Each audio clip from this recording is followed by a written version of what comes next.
កាលពីយើងនៅតូចពេលម៉ែចូលចក្រានធ្វើម្ហូបគាត់គិតដល់កូនមុនគេគាត់អត់ដែលគិតពីខ្លួនគាត់ទេពេលឥឡូវកូនធំសុំគិតពីតម្រូវចិត្តរបស់ម៉ែម្ដងនៅជាមួយចាស់ពេលយើងធ្វើអីចឹងសួរគាត់ចង់ហូបនេះចង់ហូបនោះអត់អាងធ្វើឲ្យសួរគាត់មុននឹងដឹងថាអត់បានធ្វើហ្មងព្រោះអីគាត់ខ្លាចអស់លុយខ្លាចយើងហត់ហើយថ្ងៃនេះខ្ញុំរៀបចំធ្វើនំបញ្ចុកទឹកប្រហុកត្រីតែងអាំងជូនម៉ែពិសា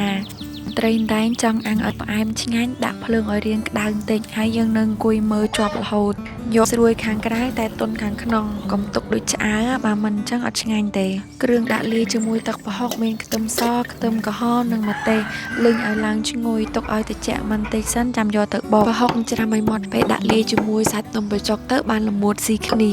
ម្ហូបមួយមុខនេះឈ្ងុយក៏ឈ្ងុយឆ្ងាញ់ក៏ឆ្ងាញ់តែក៏ស្អុយមាត់ដែរអញ្ចឹងត្រូវមានជំនួយការទុកសម្អាតមាត់ធ្មេញផងមិនមែនតែយើងមនុស្សធំទេកុមារក៏ត្រូវយកចិត្តទុកដាក់ពីការសម្អាតមាត់ធ្មេញដែរបរិញ្ញាគាត់ដុសធ្មេញឲ្យបានត្រឹមត្រូវនិងប្រាប់គាត់ដុសពេលណាខ្លះក្មេងៗពេលថ្នាំដុសធ្មេញហឹលគាត់អត់ចង់ដុសអញ្ចឹងខ្ញុំសូមណែនាំថ្នាំដុសធ្មេញកុមារគំរូនេះជាផលិតផលរបស់កូនខ្មែរក្លិនផ្អែមឈ្ងុយរសជាតិផ្លែលឹកហើយមានសុវត្ថិភាពខ្ពស់កូនលេបចូលពោះអត់មានបញ្ហាទេក្មួយខ្ញុំពីមុនអត់ចង់ដុសសោះមើលធ្មេញគាត់លើបានដុសហើយចូលចិត្តហ្មងសន្យាជាមួយខ្ញុំថានឹងដុសធ្មេញជាប់រហូតចាប់ពីថ្ងៃនេះទៅ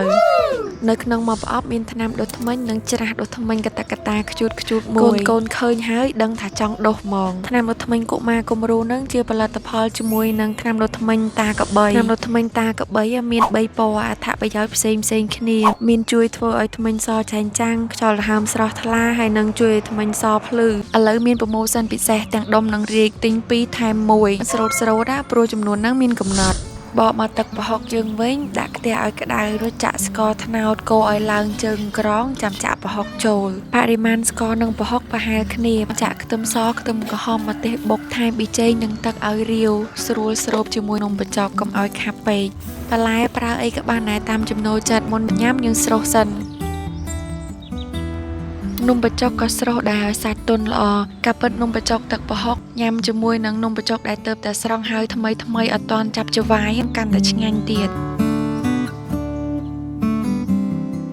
ម៉ែគាត់ថាធ្លាប់ទៅហូបនំបញ្ចុកជាមួយទឹកប្រហុកទៅទេអត់ដែលបានដាក់បន្លែសោះពេលដាក់បន្លែអញ្ចឹងមើលទៅតំណងហើយគាត់ពិសាបានច្រើនមែនតើខ្ញុំដាក់ឲ្យគាត់មុនតន់រៀបចំចានខ្លួនឯងហើយផងម៉ែអស់មួយចានបាត់គាត់ថាឆ្ងាញ់ត្រូវនឹងចំណូលចិត្តរបស់គាត់អត់ដែលធ្វើបងប្អូនអាចសាកធ្វើញ៉ាំជុំគ្រួសារម៉ាក់ប៉ាបដឹងថាគាត់ពេញចិត្តហ្មង